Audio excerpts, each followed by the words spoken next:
vamos estar olhando novamente pelo Sérgio, pela mensagem, e vamos estar pedindo a Deus se dar, vamos dizer assim, liberdade ao Espírito Santo para que toque a nossa vida através da sua palavra. Oremos. Senhor Deus, amado e querido Pai, nós nos colocamos diante do altar do Senhor humildemente, porque sabemos, ó Deus, que é o Senhor quem opera, não apenas sustentando tudo aquilo que o Senhor criou, mas também o Senhor opera com bênçãos ainda maiores na vida de todos aqueles que creem. Os teus filhos estão aqui reunidos, Pai, e nós queremos ouvir a tua voz. Por isso, toma, ó Deus, o teu servo em tuas mãos, o abençoe, ó Deus, que ele seja apenas a boca a falar daquilo que o Espírito Santo colocar em seu coração, e que isso seja bênção, seja instrução, serva para a edificação da nossa vida. Glórias sejam dadas ao teu santo nome, Pai. Age conforme o teu querer, em nome do teu Filho Jesus. Amém.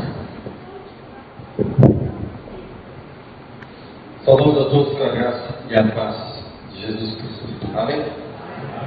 Para quem não teve pela manhã, essa mudadinha que ele está se referindo aí, foi porque a palavra de Deus nos ensinou nessa manhã. E quem fala que é cabra-macho, não é tão cabra-macho não. Quem fala que é autossuficiente, não é bem assim não. Né? Porque eu ensinei essa manhã que quem é o sexo mais frágil é o homem. Quem tem o sexo mais frágil, me ajuda aí. Homem. É o homem. Porque a palavra de Deus diz que Deus preparou um auxiliador, então quem precisa de auxiliador é quem? Quem é fraco? Quem é fraco. E quem precisou do auxiliador? O Adão, o homem. Então eu quis dizer o seguinte: o sexo mais forte é a mulher. Amém? Amém. Você tem que mostrar, amém, glória a Deus. Amém. Então ele não gostou muito não, né? Então ele falou, depois deu uma ajeitadinha, né? Então assim diz a palavra de Deus, mas o cara resolveu, ele disse, tudo certo, né? O almoço é muito bom, né? Tudo tranquilo, né? E graças a Deus por isso. Ontem nós falamos sobre Ageu e Laércio falou o seguinte, cara. Pastor, parecia que só tinha para o senhor na minha vermelha no céu. Estava difícil de achar, né? Estava difícil. Hoje, ainda bem que é um texto mais simples, né? As é fácil, né? Todos nós conseguimos achar com uma certa facilidade. As 11:19-26. E nós vamos falar essa noite a respeito de uma igreja forte. Uma igreja que está há 126 anos na mesma cidade. Nós podemos considerar que é uma igreja forte, uma igreja que permanece na unção e na direção do Espírito Santo. As 11:19-26. Aqueles que puderem se colocar em pé, por favor, assim façam. Se você não puder, não tem problema nenhum. As 11:19-26.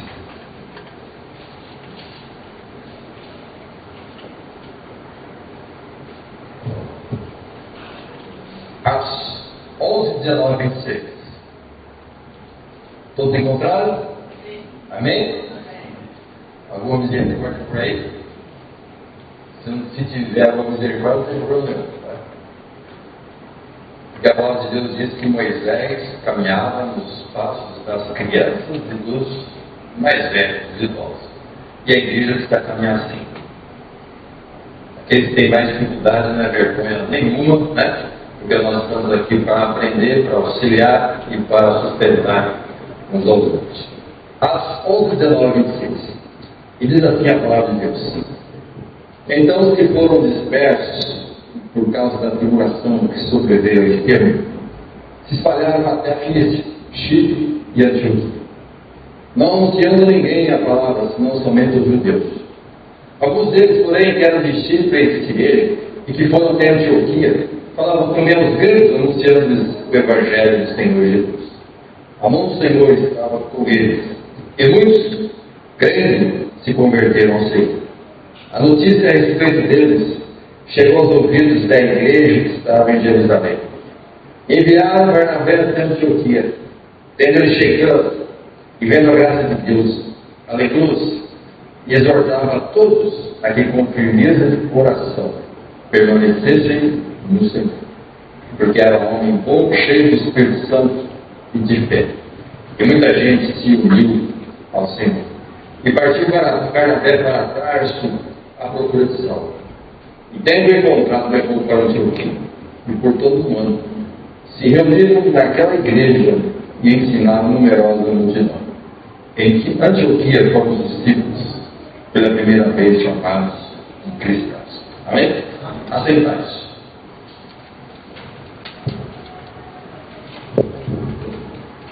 Nos dias atuais, qual que é o modelo de uma igreja vitoriosa? Nos dias de hoje, qual que é o modelo de uma igreja bem-sucedida? Talvez você conheça aí uma dessas igrejas, mega igrejas, em que tem programas na televisão durante 24 horas. A hora que você quiser, você sintoniza o seu canal de televisão e está lá. O pastor, apóstolo, missionário. E muitas vezes, quando nós olhamos para a nossa igreja, parece que a igreja deles é melhor do que a nossa. E muitas vezes a gente fica até chateado, porque a minha igreja tem 60, 70 membros. A igreja de vocês tem um pouco mais do que a igreja qual eu sou pastor. E a gente fica pensando, mas por que isso não acontece na nossa igreja? Por que isso não acontece na nossa comunidade de fé? Então a gente precisa meditar na palavra de Deus, o que é realmente uma igreja forte. Porque na verdade, os números, apesar de ser bons, não justificam uma igreja ser forte ou não. Porque uma igreja forte é ditada não pelos números, e sim pela palavra de Deus. Então, uma igreja forte é aquela igreja que segue a Bíblia como regra de fé e prática, sim, e segue a direção das Sagradas Escrituras no seu dia a dia. E aqui nós estamos nessa noite para meditar, porque tem muitas igrejas por aí que fazem marketing, fazem estudos, e assim como o McDonald's, se você não tiver pelo menos 100 mil habitantes numa cidade, essas igrejas, mega igrejas também, se não tiver o número mínimo de habitantes na cidade, não instala a sua igreja. E quando eu vejo a igreja Assembleia de Deus, eu percebo que essa igreja Assembleia de Deus é totalmente contrária aos métodos dessas mega igrejas. Por quê? Porque em todo lugar, por menor que seja, tem lá uma ponto de pregação, tem lá uma congregação e tem uma igreja. Às vezes tem 10, 15 pessoas reunidas, mas está lá, igreja. O modelo de uma igreja forte é a igreja primitiva. E essa igreja é que nós precisamos ser pautados nela, seguir os seus passos na atualidade. Porque a igreja primitiva teve vitórias, assim como a IPI de Grama também teve vitórias durante esses 126 anos. A igreja primitiva teve erros, assim também como a igreja, a IPI de Grama, durante esses 126 anos, pode ter algum erro. Ninguém é isento de erros. Ninguém vive somente de vitórias. Há vitórias e derrotas. Há acertos e há erros. Os erros e acertos não são mascarados na palavra de Deus, sabe por quê? Porque a palavra de Deus quer que nós saibamos que teve homens fiéis ao Senhor, como nós somos fiéis ao Senhor, mas homens também que estavam fadados a muitas vezes somos inclinados ao mesmo pecado. Não estou justificando os nossos pecados, nada disso. O que eu quero dizer é que nós também temos erros na história. Mas a palavra de Deus diz que Elias é um homem sujeito a qualquer um de nós, tinha pecado, tinha os seus erros, o que ele fez? Orou ao Senhor e ficou 3 anos e meio sem chover, porque essa era a direção de Deus. E Elias, que era um homem também inclinado ao pecado e ao erro, certo dia orou, o que aconteceu? Os céus se abriram e a chuva veio. A chuva aconteceu.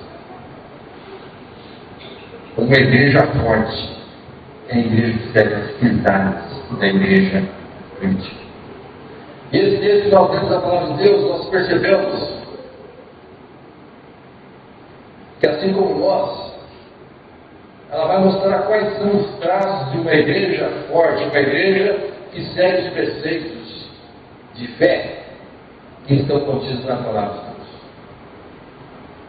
A igreja primitiva, no texto que nós lemos, nos vai mostrar de verdade como ser uma igreja forte sem nos endurecer na fé. Como permanecer na nossa caminhada, reproduzindo as marcas de uma igreja forte. Em primeiro lugar, o que a palavra de Deus nos ensina nesse texto que nós acabamos de ler, é que uma igreja forte, ela é formada por membros que percebem as oportunidades. Na manhã de hoje nós estudamos o sentido da vida, que faz parte de algumas lições de uma revista da Cristã Evangélica, que tem o seguinte título: Conflitos da Vida. E na parte editorial dessa revista, diz que no dialeto chinês, a crise ela é representada por 2 figuras. Você sabe que o dialeto chinês é representado por algumas figuras que a gente não entende nada, né? Mas eles entendem. 2 figuras que remetem à crise. Quais são essas 2 figuras? A primeira é a oportunidade. A segunda é perigo. Então toda a crise ela pode ser perigo para você, mas também pode ser oportunidade. Irmãos, na vida nós passamos por diversas crises, por diversos problemas, por diversas situações do nosso dia a dia. Nessas dificuldades que nós enfrentamos, se nós conseguirmos superar essas crises, o que vai acontecer? A bênção do Senhor vai se fazer presente na nossa vida. Se a gente se fechar na nossa crise, se a gente ficar ali comido, ficar curtindo o nosso perigo, o que vai acontecer? Vai acontecer alguma coisa? Não. Nós vamos ficar na mesma situação, nós vamos ficar estagnados, nós não vamos desenvolver a nossa caminhada cristã. Após a morte de Pedro, os seguidores de Jesus Cristo, eles perceberam que continuar onde eles estava muito difícil. Estava difícil porque tinha muita perseguição, estava difícil porque tinha diversos problemas. O que eles fazem? O texto bíblico não diz, mas com toda certeza eles buscaram a direção de Deus e Deus respondeu. Qual foi a resposta de Deus? Vocês vão para Chipre, Antioquia e Filícia. A situação estava desfavorável para continuar em Jerusalém. A direção de Deus qual foi? Sai de Jerusalém. E vão para a terra que eu vou mostrar para vocês, como diz Abraão. Como diz Deus a Abraão. Chipre, Antioquia e Filícia. Eu tenho toda certeza que essa igreja aqui nasceu, eu não sei a história, né? Graças a Deus por isso, eu não conheço a história de vocês, mas geralmente a igreja presbiteriana independente, ela nasce como? Famílias que aproveitam as oportunidades que o Senhor abre para ficar numa localidade. Em Socorro, duas famílias se encontraram na cidade. E ali começaram a encher Socorro. Eu não sei a história de vocês, mas com toda certeza, algumas famílias há 126 anos ou há 130 anos, quem sabe, aproveitar a oportunidade de servir ao Senhor aqui nessa cidade. Aproveitar as oportunidades para formar uma comunidade de fé, de acordo com os propósitos do Senhor, de acordo com os preceitos da Igreja Presbiteriana Independente. Esse é o ponto que nós queremos chegar, meu irmão, meu irmão. Uma igreja forte é aquela formada por membros que através dos problemas, através das dificuldades da vida, através de muitas vezes situações desfavoráveis, muitas vezes nos sentimos como se estivéssemos num beco sem saída. Muitas vezes nós sentimos que as nossas dificuldades não têm solução e nós buscamos no Senhor, o Senhor abre as oportunidades. Uma igreja forte é aquela que percebe que o Senhor tem a sua forma de agir e nós nos voltamos à direção de Deus. Uma igreja forte é aquela que é formada por membros que conseguem perceber a mão do Senhor dirigir e amparando em todos os momentos da nossa vida. Uma igreja forte é aquela igreja que testemunha acerca de Jesus Cristo, independentemente do lugar onde ela está inserida. Temos dificuldades hoje? Temos. Temos problemas? Com toda certeza, porque todo mundo tem problemas, toda comunidade de fé tem problemas. Mas essas dificuldades são permissões de Deus. São permissões para aquilo que Deus vai fazer em nosso meio, no próximo ano ou nos próximos anos. A pergunta que a palavra de Deus nos impõe é: nós estamos aproveitando as oportunidades do Senhor nos dá? Quais são hoje, no dia 22 de janeiro de 2017? 22 de janeiro de 2017? É isso mesmo? É isso mesmo? Quais são as oportunidades hoje que o Senhor nos dá? De testemunharmos do nome dEle em todos os lugares em que nós vamos. O que o Senhor quer da gente nos próximos anos? Daqui a 25 anos, em que a igreja de Grama completará 151 anos, onde que nós estaremos? Em segundo lugar, uma igreja forte é a igreja em que os membros buscam a aprovação de Deus. A igreja primitiva se formou, cresceu no seu dia a dia. Por quê? Porque o Senhor é aquele que conduz a história do povo de Deus. Isso quer dizer duas coisas, irmãos, bem simples. A primeira delas, Deus estava levando as pessoas a serem testemunhas do poder de Deus. E os cristãos sabiam, eles tinham consciência disso. Eles sabiam que Deus queria que eles fossem testemunhas de Jesus Cristo em todos os lugares em que eles estavam inseridos. Durante esses 126 anos, a mão de Deus esteve aqui sobre a igreja. Porque a palavra de Deus diz que se Deus é por nós, quem vai ser contra nós? Se o Senhor é aquele que está sustentando, se o Senhor é aquele que está edificando a nossa igreja, e a palavra de Deus diz que contra a igreja de Jesus Cristo, Satanás não tem poder.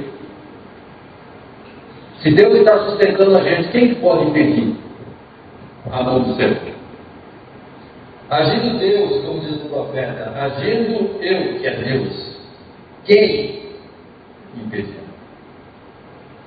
Porque a mão do Senhor esteve sobre essa igreja. Ele usou pessoas simples.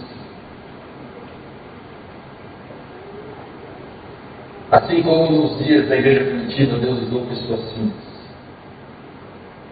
Havia conversões todos os dias em que se proclamava a palavra de Deus.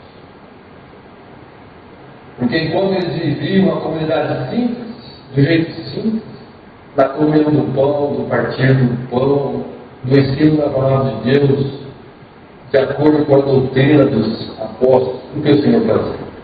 O Senhor acrescentava dia a dia os que iam sendo salvos. É isso que Deus tem feito durante esses 126 anos aqui em Grêmio. Deus quer que nós vivamos debaixo da sua aprovação. Deus quer que vivamos em santidade. Deus quer que vivamos em novidade de vida. Aí você vai falar assim, pastor, mas dói. Eu sei que dói. Eu sei que dói a renovação. Eu sei que dói a mudança de vida. Eu sei que dói a novidade de vida. Aliás, o mundo corporativo diz aí que todos nós queremos ficar na nossa zona de conforto, todo mundo sossegado. Tudo no teu cantinho e eu aqui no meu.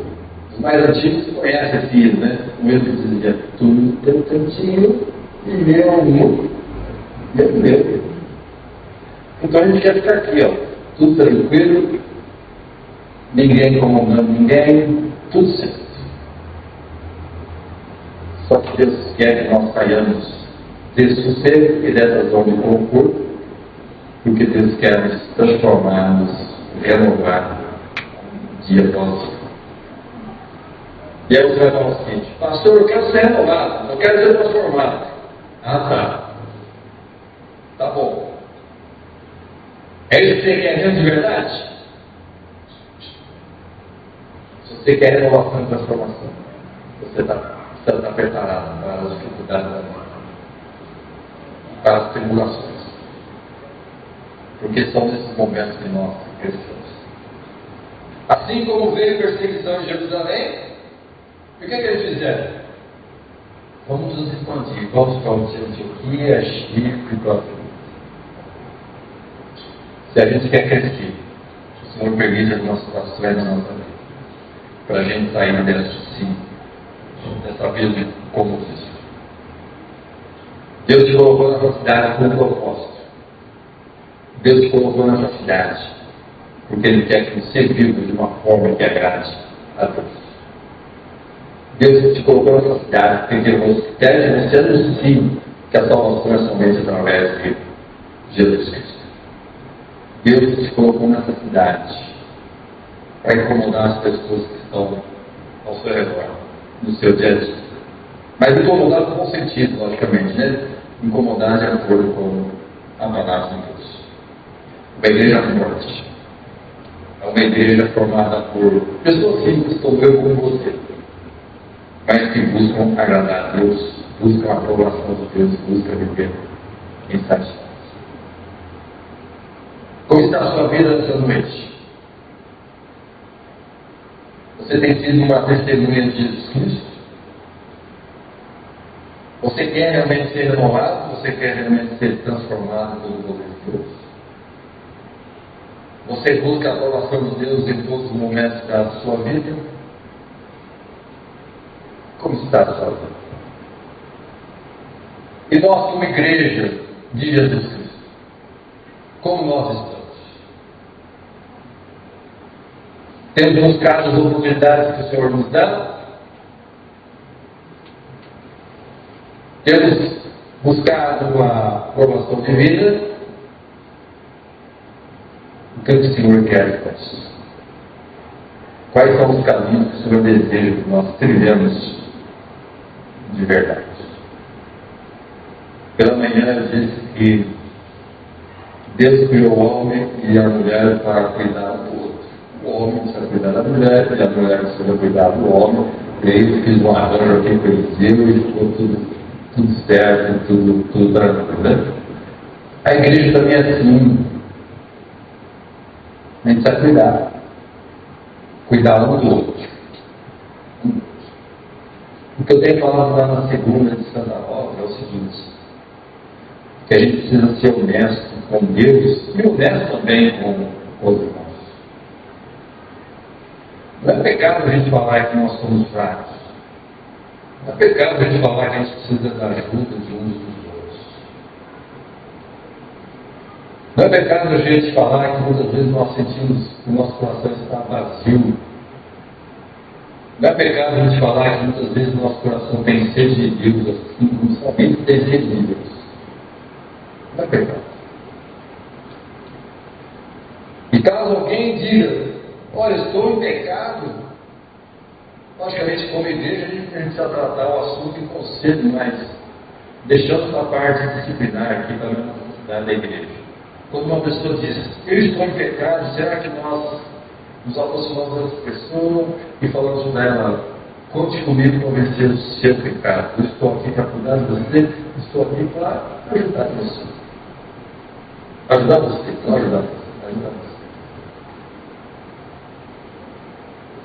Deus quer que nós cuidemos uns dos outros. Deus quer que a gente caminhe embaixo da aprovação de Deus para com vocês. E para finalizar, uma igreja forte é uma igreja que vive a graça de Deus. Os meus estavam lá em Jerusalém, tudo certo, tranquilo, anunciando a palavra de Deus, vivendo a palavra de Deus, tudo bom. Vem a perseguição e eles fazem o quê? Vamos sair daqui. Vamos anunciar, vamos fundar outras igrejas. E fazem o quê? Parte para o sul. Envia Barnabé para lá. Sabe quantos quilômetros, irmãos? De Jerusalém para Antioquia? Sabe quantos quilômetros? 480 quilômetros. Grande. 400 quilômetros da Leste, me ajuda aqui, Leste. 400 quilômetros, como é mais ou menos aonde? De Graça até onde?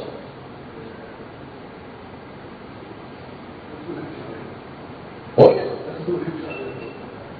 Rio de Janeiro, um pouco para cá. São José dos Campos. É lá do Ribeira. É longe para danar. Muito longe. Fizeram como? De carro, tranquilo? Não tinha carro. Avião? Não tinha avião. Fizeram como? A misericórdia, a cavalo. Quanto tempo? Sei lá quanto tempo. Muito tempo. Muito tempo. Irmãos, num mundo que não tinha telefone, não tinha correio, não tinha internet, não tinha WhatsApp. Que mundo chato. O mundo deles, mas não importa. O que importa? O que importa é que a palavra de Deus chegou lá. E vieram um grupo, Barnabé foi lá, anunciar a palavra de Deus. Isso que é uma igreja debaixo da graça de Deus. É uma igreja que quer transmitir a palavra de Deus, não importa a distância, não importa a dificuldade. O que importa é a direção de Deus. Barnabé viu a graça de Deus ali presente na vida das pessoas quando ele chegou ali naquela cidade, naquele lugar, naquela região. Sim. Isso quer dizer, irmãos, que quando nós temos um compromisso com Deus, quando nós temos um compromisso com a palavra de Deus, nos lugares em que nós vamos, nós precisamos anunciar a palavra de Deus. E as pessoas conseguem perceber que nós somos diferentes, porque nós temos um compromisso com Deus. Quais são os sinais da graça de Deus nos dias de hoje?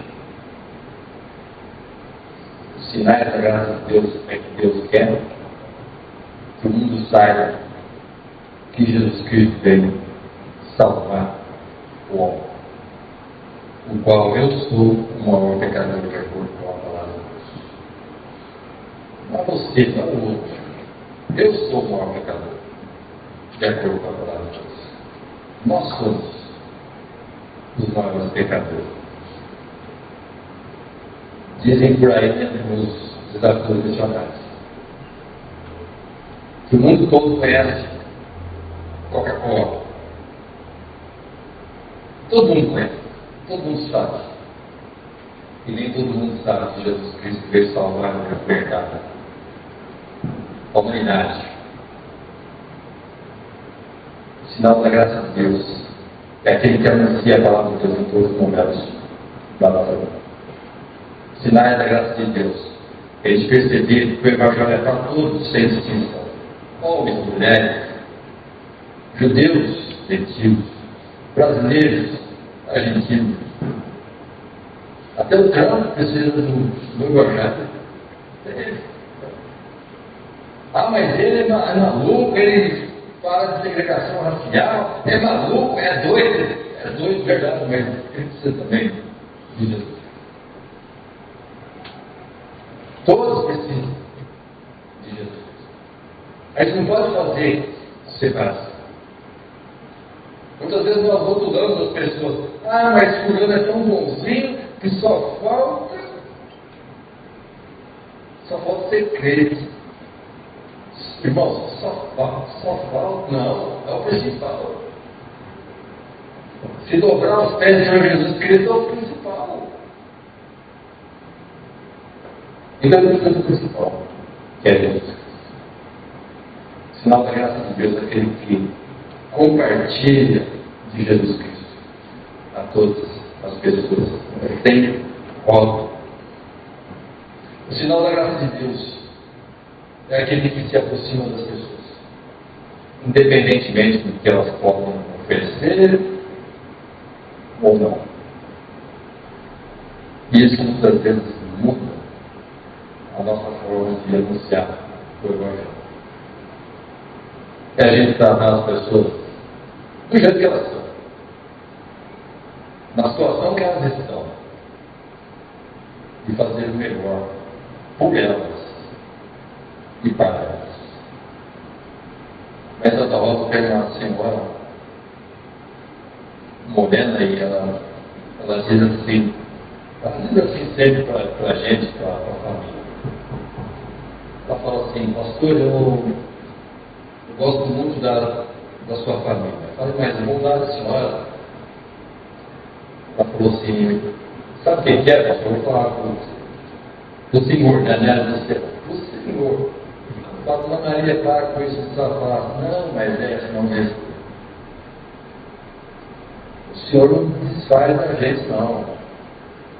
Porque tem muita gente que ela quer receber na igreja. Tem muita gente que desfaz da gente, desfez da gente.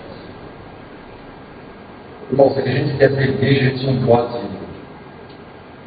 desfazer de ninguém. Tratar todo mundo igual, sinceridade, com bondade, se aproximar das pessoas da forma como elas são, do jeito que elas são. Enfim, esses são os sinais da graça de Deus nas nossas vidas. Se nós chegamos aqui em 36 anos, é com toda certeza que nós perseveramos na graça de Deus. E a minha oração é que nós possamos seguir avante nessa graça de Deus. Deus espera que nós, como igreja, consigamos aproveitar todas as oportunidades que o Senhor nos dá, que o Senhor coloca diante de nós. O Senhor deseja que nos próximos anos nós busquemos a sua aprovação como tem sido até os dias. Agindo assim, nós teremos uma comunidade fortalecida pelo poder de Deus. Fomos uma igreja forte, chegamos daqui. E seremos uma igreja forte pelo poder de Deus. Que Deus nos use para que nós possamos estar levando avante a loucura do Evangelho, como diz o apóstolo Paulo. O mundo busca a sabedoria desse mundo, mas a palavra de Deus é loucura para os que se perdem, mas para os que creem é o poder de Deus. Amém? Que Deus nos abençoe. Pastor, reverendo Eliseu, por favor.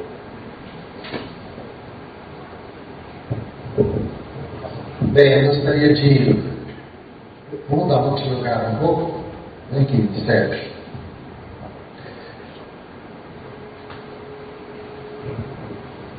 Eu vou pedir para você ficar aqui, pedir para a Raquel, para a Esther, desculpa.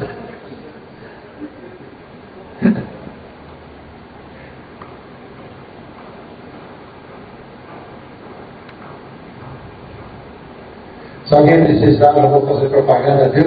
Ela é fisioterapeuta, né?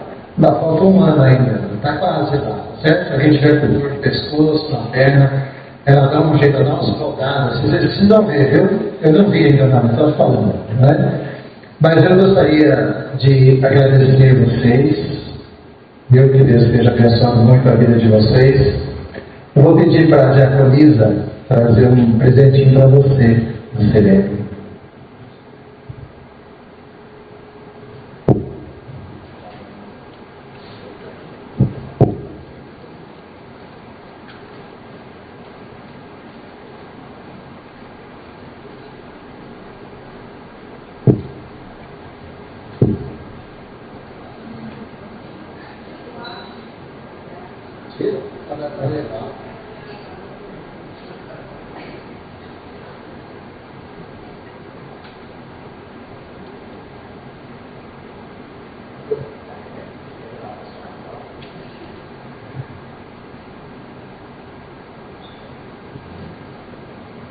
Apenas uma lembrancinha para vocês, né? Eu não tirei do plástico porque vocês vão viajar, né? Então seria pior, certo? Então eu pedi para que nós nos coloquemos de pé, vamos estar orando ao Senhor.